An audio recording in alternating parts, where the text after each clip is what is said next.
When you have an episode of the Slime Diaries that's going to be dedicated to MILIM being front and center and most likely dominating every scene of said episode, you're in for a wild time. And what we basically got was MILIM acting like a tornado on the nation of Tempest. The amount of damage she caused, the amount of money that must have been wasted on repairing things a matter of minutes after the last bit of destruction that she just did to this nation. You actually end up, in my opinion, in a similar situation to that of Geld, where you're appreciating her character and where her character went over the course of, say, Season 1 a lot more. It makes me very intrigued where she'll go with the second part of Season 2. Now, Geld I've hyped up a lot over these videos for obvious reasons, but MILIM to me, it was interesting because initially when she was introduced to the cast of Slime, I thought she was a wild and fun addition, as pretty much most Slime fans would probably agree.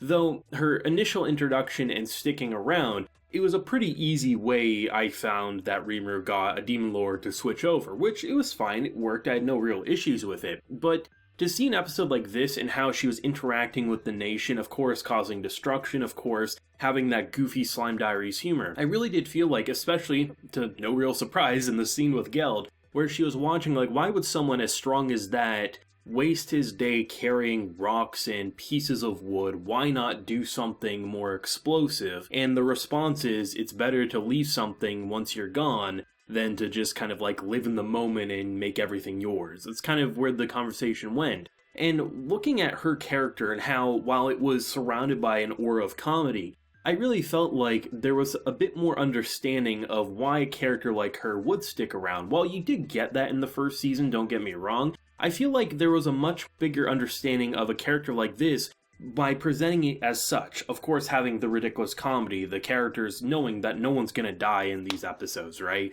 This is the Slime Diaries, this is going to be very cute and goofy fun. So by having something like this occur, where you know how destructive she is, Gabata getting impaled multiple times in this episode, or Gabiru, all these characters, it doesn't matter, they will be okay. Even if they are in a full body cast, it's going to be a-okay. And just watching it over the course of the episode, I went from really enjoying the ridiculous comedy of her petting Ranga and having basically what was directed to be a cheating scene where Ranga didn't want to betray his master, and then Hsieh pops up saying, I'm going to expose your bullshit. Like, that's as ridiculous as it comes. But while watching, I really came to appreciate MILIM'S character and where she went and what she did in the prior main series a lot more. It's not to the same degree as someone like Geld for obvious reasons. I mean, father rips off limbs to feed his people. It's a lot different, but I did feel like they kind of directed it in a very similar way in the fact that she kind of just observed and watched. You have some kind of like sweet dialogue towards the end and then building it up, oh man, she left, she's gone. And then no, she just comes in, she was fixing a fence that of course she broke. That's what I like about this show, is that they're definitely taking elements whether you were a big fan of them or didn't know if you should be a fan of them in the case of, say, the blacksmith of this nation, and they're really just expanding it and making it funnier. Taking moments that are pretty, relevant in my mind anyway, the fact of when he fought the king and things like that, the Dwarven Kingdom, having him dressed up as the bunny. There's just ways they can twist the formula and make it more funny and refresh you without it feeling like a traditional recap, right?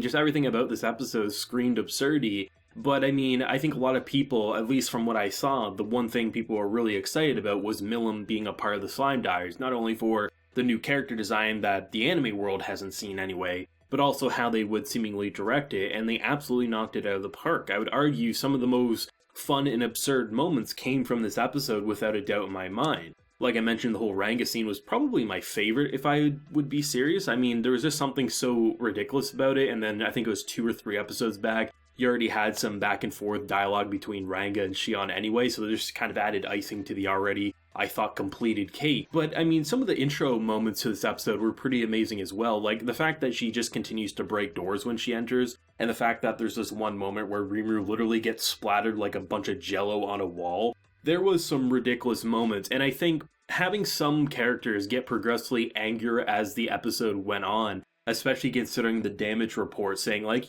that's bad, but all things considered, she's kind of a wild card. No, that was just for this past hour alone. Here's all the damage she's done. It's like, there's definitely some tension from characters jealous saying only I should be able to confide in you, to characters literally saying they're destroying every progress we had made. It was one thing when she first was introduced in the main series, but seeing some of the destruction she had in the Slime Diaries, it kind of, like, holy shit, like, she kind of really was a tornado. Tornado MILIM is pretty much what she is, and honestly, I kind of fear for the Nation of Tempest. Even when she's on your good side, it feels like you're still going to be in for a world of hurt.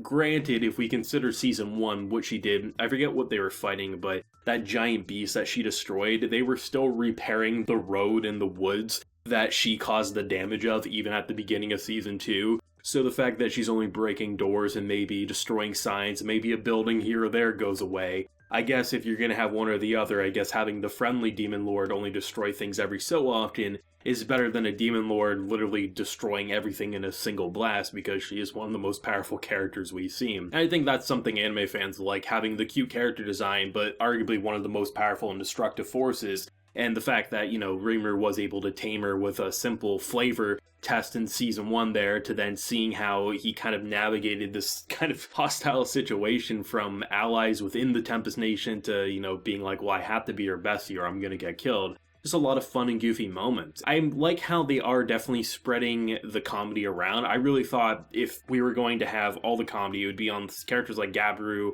or Gavata, and then probably like that Xian-Mian dynamic. But I mean, for an episode that was really dominated by MILIM, right? A fan favorite character in the Slime Diaries, I didn't feel like those characters overshadowed her at all. They definitely complemented her comedy, but for the most part, I felt like every time she interacted with a scene, whether it was civilians in the background cowering in fear, to the cheerleader squad of Gabiru, right? I really feel like the characters are all getting their chance to shine. And hopefully, when most likely, because obviously we got the confirmation of when part 2 of season 2 is coming back. It was no real surprise given what day it airs on, and the fact that Slime Part 1 and then Slime Diaries and then Part 2 is all going to come back around the same time. But it's going to be interesting, because what I hope they do is we will get a season 3 of the main series, and hopefully they'll do exactly what they did with season 2 here, right?